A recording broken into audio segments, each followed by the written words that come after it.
Shalom, shalom, shalom. Bienvenue à notre émission Asubuhi na Yesu. Moi, je suis le pasteur. Bienvenue. Maintenant, Kibangala, je salue toutes celles et tous ceux qui suivent régulièrement notre émission Asubuhi na Yesu. Et vous souhaitez de très bonnes conditions d'écoute. Asubuhi na Yesu qui signifie dans l'une de nos quatre langues nationales, le matin avec Jésus.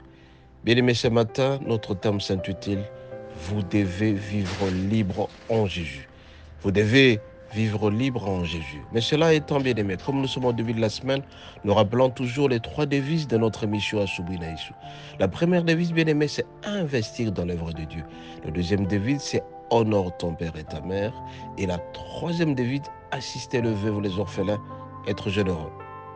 Bien aimé, en parlant d'un investissement dans l'œuvre de Dieu, c'est tout simplement contribuer à l'expansion, à l'épanouissement de la parole de Dieu. Comme vous le savez très bien, dans ce monde, nous sommes à peu près 9 milliards de personnes, mais tout simplement, moins d'1 milliard connaissent Jésus.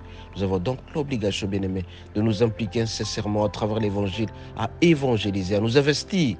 Et l'investissement comporte 3 étapes, bien aimé. On peut investir financièrement, on prend son argent pour faire en sorte que la parole de Dieu puisse aller de l'avant. Tu peux acheter un micro pour l'église, tu peux acheter le chaise pour l'église, ou tout simplement tu peux contribuer à donner un peu d'argent pour pouvoir donner aux missionnaires, de pouvoir voyager par-ci par-là, afin de donner la parole de Dieu.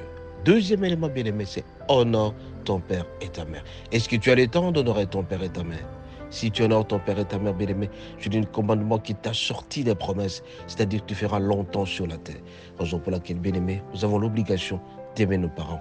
Est-ce que tu sais comment ton père a passé nuit? Est-ce que tu sais comment ta mère a passé nuit? Ou tout simplement ce qu'elle a mangé pendant la semaine? Tu as donc l'obligation d'aimer tes parents. Oh bien-aimé, une fois aimé tes parents, tu verras que le Seigneur sera toujours à côté de toi. Et il y a une récompense à cet effet, longue vie et la paix et la joie sur cette terre. Troisième élément, bien-aimé, c'est assister le veuve, les orphelins. Oh bien-aimé, si tu as ta richesse, tu dois savoir la partager. On ne peut être heureux que si jamais l'autre est heureux. Raison pour laquelle la générosité, la libéralité est très importante. Voilà un peu les 3 devises de notre émission Asubuhi na Yesu. Je répète, investir dans l'œuvre de Dieu, honore ton père et ta mère, et en troisième lieu, bien-aimé, générosité et libéralité. Cela étant, notre thème de ce matin, vie libre en Jésus. Bien-aimé, on ne peut vivre libre que si jamais on connaît la vérité.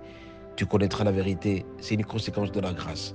Ce matin, bien-aimé, nous devons savoir que nous avons 2 sortes de royaumes. Nous avons le royaume de Dieu et le royaume de Satan. Le royaume de Dieu caractérisé par la lumière, la vérité, la joie et la paix. Et par contre, le royaume de ténèbres, le royaume de Satan est composé par le mensonge et le péché. Nous allons lire à cet effet Jean 8, du 31e au 34e verset. Nous lisons au nom de Jésus. Et il dit aux Juifs qui avaient cru en lui, si vous demeurez dans ma parole, vous êtes vraiment mes disciples. Vous connaîtrez la vérité, et la vérité vous affranchira. Ils lui répondirent, nous sommes la postérité d'Abraham. Nous ne sommes jamais en esclavage de personne. Comme tu dis, vous deviendrez libres. En vérité, je vous le dis, le répliqua Jésus, quiconque se livre au péché est esclave du péché. Or, l'esclave ne demeure pas toujours à la maison, les fils y demeurent toujours. Si donc le Fils vous affranchit, vous serez réellement libre. Je sais que vous êtes de la postérité d'Abraham, vous cherchez à me faire mourir parce que ma parole ne pénètre pas en vous. Bien-aimé, si tu connais la vérité, tu sauras ce que tu dois faire et ce que tu ne peux pas faire.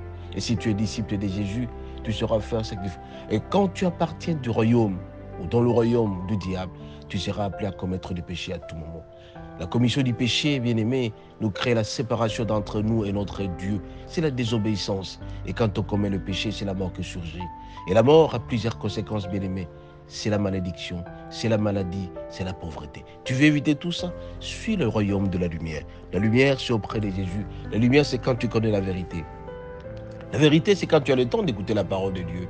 Quand tu écoutes les paroles de Dieu, régulièrement, mon bien-aimé, tu connaîtras la vérité. On t'apprendra bien les choses sur la présence de Jésus, sur la présence du Saint-Esprit.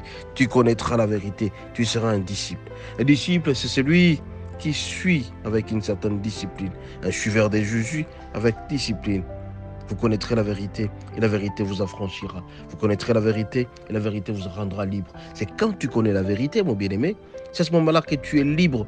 Mais par contre, si tu restes dans le joug du péché, tu es attaché au péché, mon bien-aimé, tu seras dans la captivité. Dans le royaume de Satan, c'est la captivité. Tu vas vivre la dépendance. Tu peux dépendre totalement de la bière toute ta vie durant. Tu n'es pas libre. Avant de dormir, tu dois prendre la bière. Tu ne peux pas dormir sans avoir couché avec une femme. Tu ne peux pas dormir sans voler de l'argent. Tu dépends de quelque chose. Mon bien-aimé, la liberté, c'est quand on ne dépend pas de quelqu'un, on ne dépend pas de quelque chose. Être libre, c'est quelqu'un qui dépend de Jésus tout simplement. Tu peux dormir en paix, tu peux marcher en paix. Tu ne vis pas de la captivité. Mais il y a des gens, bien-aimés, qui dépendent toujours de quelque chose. Il ne peut pas dormir sans avoir bu. Il ne peut pas dormir sans avoir couché avec une femme. Il ne peut pas dormir sans avoir volé. Voilà un peu la dépendance et la captivité. Mais le Seigneur te dit, si tu connais la vérité, tu seras libre. Cherchez la vérité.